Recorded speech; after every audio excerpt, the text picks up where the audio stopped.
네, 저 잠시 끊었다가 다시 했습니다. 자, 여기서부터 다시 볼게요. 돌아서서 마스트를 올려다본다. 여기부터 다시 하겠습니다.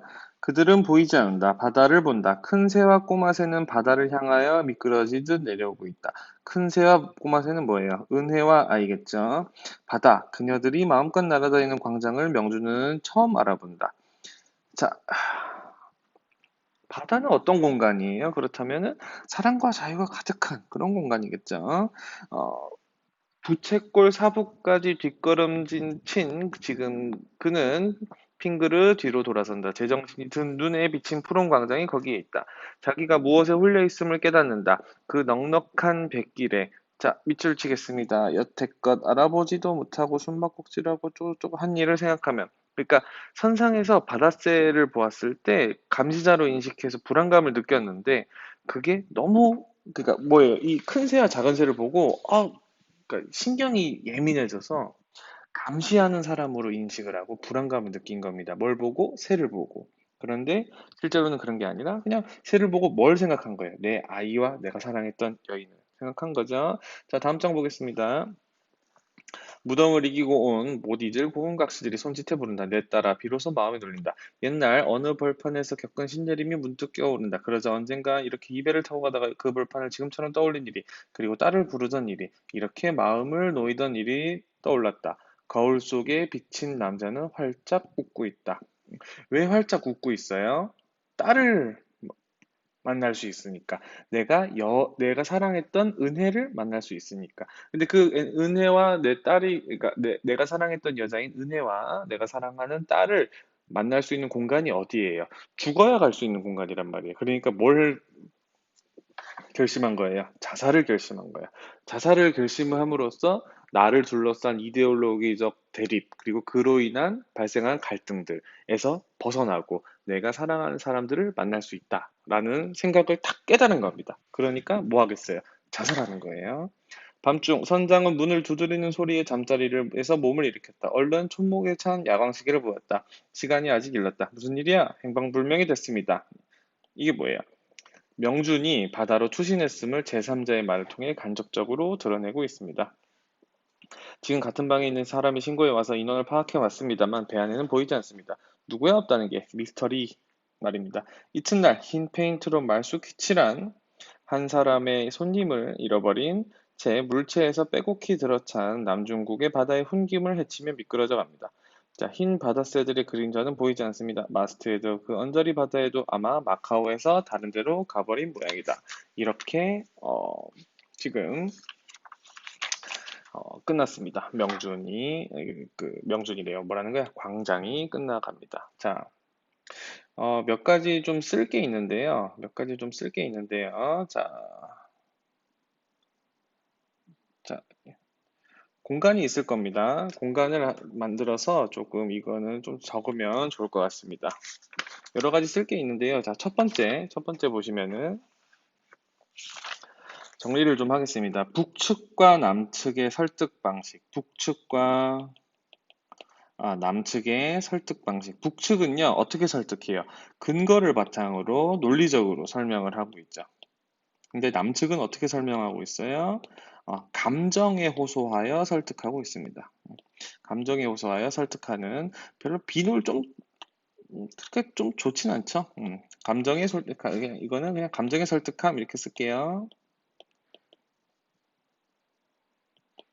호소하여 설득함이라는 말이 있죠. 자, 광장. 그다음에 이제 삶에 대한 명준의 모색이 있습니다. 자, 명준이는요. 자, 이거 좀 중요합니다. 명준이는요. 남한에서는 왜 명준이가 힘들었냐면은 자,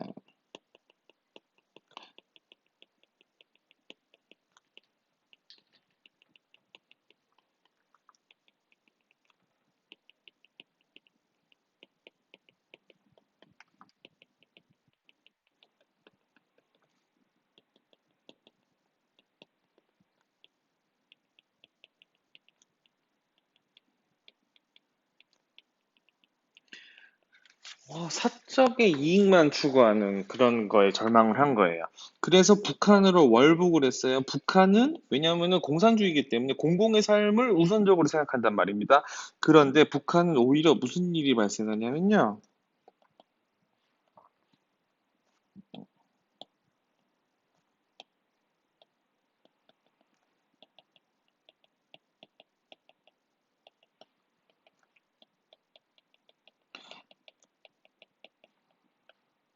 왜곡되고 획일화된 이념의 지배, 이것 때문에 어떻게 되냐면 인간다운 삶이 사라진 사회적 모순의 환멸을 느낀 거죠. 그러다가 6.25 전쟁이 터져서 전쟁에 참가를 했어요. 그러다가 이제 포로 수용소에서 잡혔고, 결국 그 사람들 앞에서 뭘 한 거냐면 중립국을 택한 거예요. 중립국은 어떤 거냐면은 남, 북, 한, 사회, 어디에도, 이건 제 의견이 아니라 이 소설의 의견입니다. 에도 진정한, 아유, 죄송합니다. 인간다운 삶을 충족시키기가 어렵다고 판단이 된 거죠. 남북한 사회 어디에도 진정한 인간다운 삶을 충족시키기 어렵다고 판단해서 중립국을 선택을 합니다. 그런데 이제 그러다가 결국 이게 안 된다고 본 거예요. 그러니까 어떻게 된 거야? 투신을 하죠. 바다에다가. 음,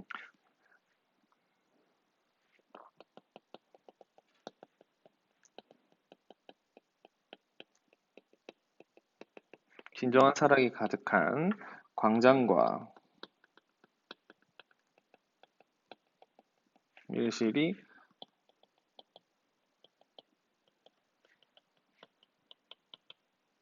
공간으로서 바다를 선택합니다. 음, 그럼 이제 광장과 미술이 뭔지 알아야 될 거 아니에요? 자, 광장은 뭘까요? 그럼 광장. 여기서의 광장. 광장은 사회 구성원들이 공동의 이념을 추구하면서 바람직한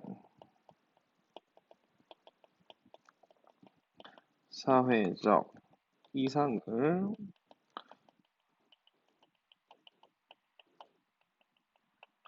사회 구성원들이 공동의 이념을 추구하면서 바람직한 사회적 이상을 실천하는 공간이고요. 밀실은 어떤 공간이에요? 밀실은 개인이 글씨가 참 다시 쓸게요. 개인이 자신의 삶의 행복을 추구하고 자유를 누리며 사랑을 나누는 공간이죠. 나누는 공간. 근데 이게 조화된 게 어디래요? 바로 바다랍니다. 그러니까 바다로 투신을 한 겁니다. 자, 이런 사회 구성원들의 공동의 이념을 추구하면서도 바람직한 사회적 이상을 실천하는 공간. 그러니까 전체죠, 전체. 그리고 밀실, 개인이 자신의 삶의 행복을 추구하고 자유를 누리며 사랑을 나누는 공간이라는 개인이죠. 이게 북한은 광장이 너무 심하고, 남한은 밀실이 너무 심하고, 그게 심하면서 어떻게 된 거예요? 왜곡되고 부패가 됐으니까 그런 모습들에 뭘 한 겁니까? 절망을 하고 환멸을 느낀 거죠. 그러니까 조화된 공간으로서의 진정한 이상향이 사실 작가는 왜 자살을 하게끔 썼냐면요. 조화를 이루는 그 당시 1960년대 이 전체와 개인을 조화롭게 볼 수 있는 그런 국가가 없다고 본 겁니다. 없다고 봐서요. 그냥 자살이라는 극단적인 선택을 하게 된 거예요. 그러니까 자, 그래서 명준이는 자, 바다를요. 다시 바다를 이념이, 자, 여기서 이제 바다를 좀 더 추가를 해볼게요. 밑에다가 바다 쓸게요. 바다. 바다는요, 그래서, 자유롭게 새들이 날아다니는 공간이잖아요. 그러니까 이념이 배제되고, 사랑과 자유가 존재하며, 개인적 삶과 사회적 삶이 공존하는 참된 공간. 진짜 이상형이죠? 이런 이상향에 쉽게 다가갈 수 있어요, 없어요? 없으니까 자살하는 겁니다. 결국 이 소설의 핵심은요, 핵심 포인트는요, 남북한 정치 현실을 비판한 겁니다. 결국 하고자 하는 말은 남북한 정치 현실을 비판하게 된 것입니다. 자, 잠깐 쉬었다가 이제 학습 활동 보도록 하겠습니다. 자, 249쪽 학습 활동 보도록 하겠습니다. 249쪽이 아니고요. 죄송합니다. 268쪽 학습 활동 보도록 하겠습니다. 자, 작품을 감상하고 명준을 설득하기 위해 북측과 남측이 내놓은 논리는 무엇인가? 밑줄 쳤으니까 우리가 좀 넘어가는데요. 일단은 북측의 논리로는 뭐가 있었을까요? 북측의 논리로는 자, 그래도 한번 써볼게요. 북측의 논리는 뭐예요? 자본주의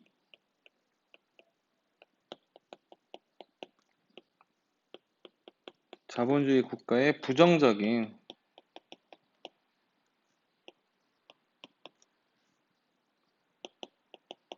측면을 제시하면서 거기 가면 안 된다. 그 다음에 북한에 오면 뭐가 된다고? 인민의 영웅이 될 수 있다. 인민의 영웅이 될 수 있다. 그 다음에 북한에서 누릴 수 있는 권리들을 제시했고요. 그 다음에 뭘 안 한대요? 보복을 하지 않는다라는 아유 치사하게 그죠?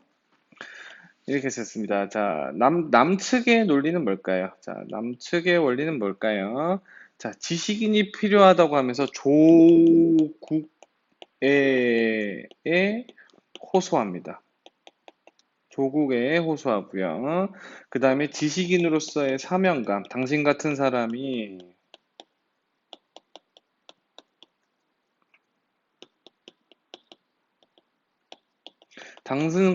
좀 있어야 한다는 지식인으로서의 사명감, 그 다음에 개인적인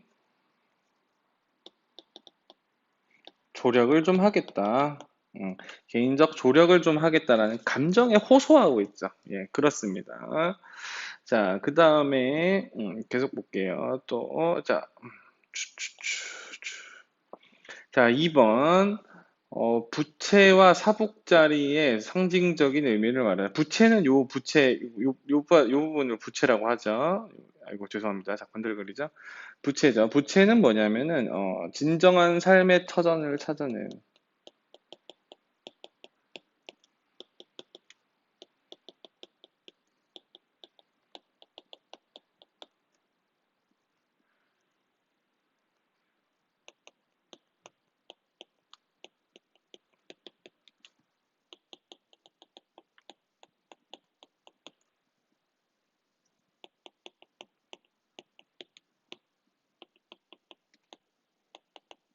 예, 요렇게 됩니다.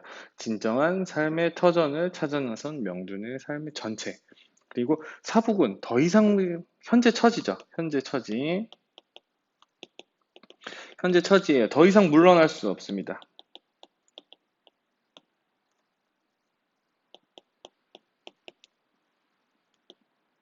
없는 삶의 극한점.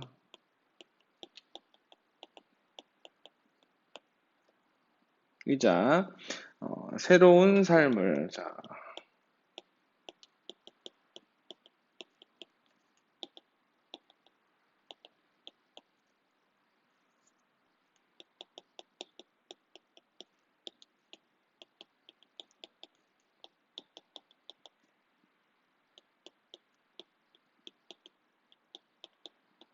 새로운 삶을 모색할 수밖에 없는 인식의 전환점, 이런 거를 이제 사북자리라고 합니다.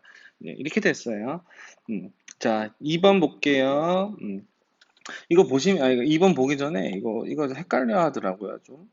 이게 부채가 이렇게 보시면은 왜 부채를 하냐면요. 부채가 여기는 넓어요. 그쵸? 여기는 넓은데 점점점 갈수록 어떻게 되냐면은 좁아지죠. 그러면서 또 어떻게 돼가고 있어요? 점점점 좁아지죠. 그러니까 점점 좁아지는 삶의 터를 의미하는 겁니다. 부채 자체가.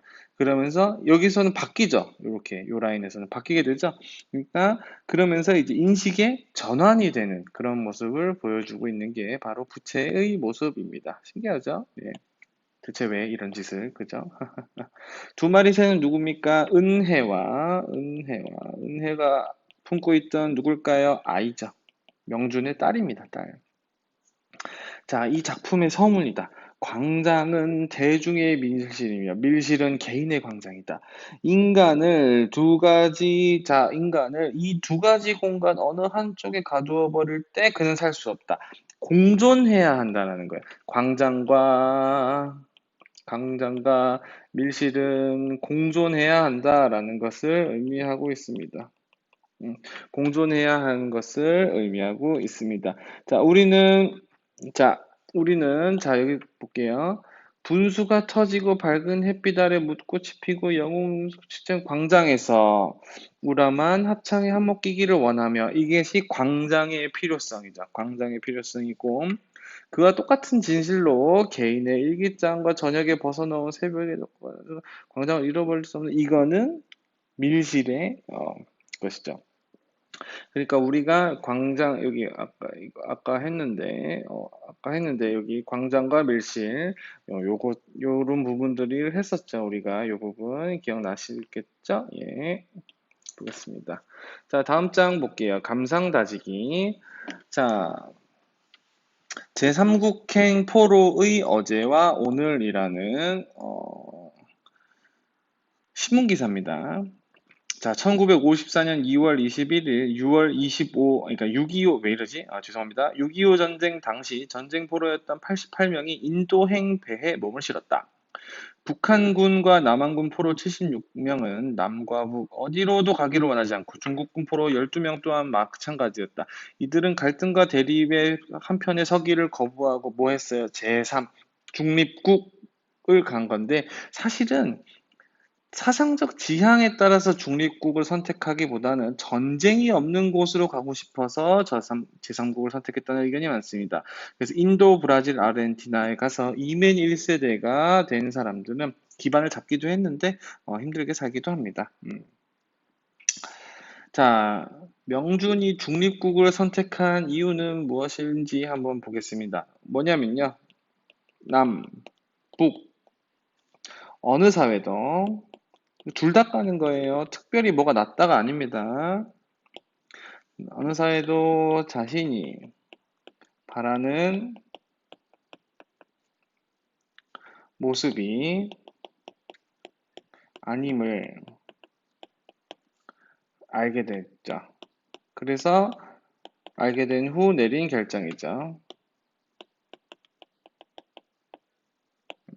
그러니까 그 어느에도 살아갈 수 없다는 절망적인 인식이죠. 여러분들은 어떻게 생각합니까? 어떤 게 좋을 것 같아요? 저는 개인적으로 완벽한 이상향은 존재하지 않다고 봅니다. 그러니까 무작정 피하려고 하면은 안 돼요. 안 되니까 그냥 최선을 다하는 것이 어떤 상황에서 최선을 다하는 것이 좀 필요하지 않을까라는 생각이 듭니다. 자, 감상을 마치며 이 부분 가장 중요합니다. 항상 교과서에서 모든 작품은 광장이 중요합니다. 자, 감상의 정리 보겠습니다. 광장은, 자, 볼게요. 남과 북이 이념적 대립 상황에서 고뇌하고 갈등하는 지식인의 모습을 통해, 자, 분단 현실에서 남북한 사회가 지닌 이념적 허상을 극명하게 드러내고 있는 소설입니다. 이 작품에서 명주는 중립국을 선택했다. 은혜와 태어나지 못한 아이의 표상이 갈매기를 따라 바다에 몸을 던지는 것은 이 작품이 지닌 현실적 한계다. 한계가 존재하는 거지. 도망간 거 아니에요. 어쨌든. 그렇지만, 자, 남북 분단 상황에 대해 정면으로 다루면서 이에 대한 비판적 인식을 지녔다는 지닌 이물을 그려냈다는 점에서 의의가 있다. 네, 그렇습니다. 자, 분단 소설이란 무엇인가? 분단 소설은 6.25 전쟁 이후 고착된 남북 분단이라는 역사적 사실을 바탕에 두고 창작된 소설이다. 보통 이념 갈등에 의한 분단의 모순과 문제, 이산 가족의 아픔과 상처의 치유, 분단을 극복하기 위한 노력. 가장 많이 등장하는 거는 다 많이 등장해요. 다.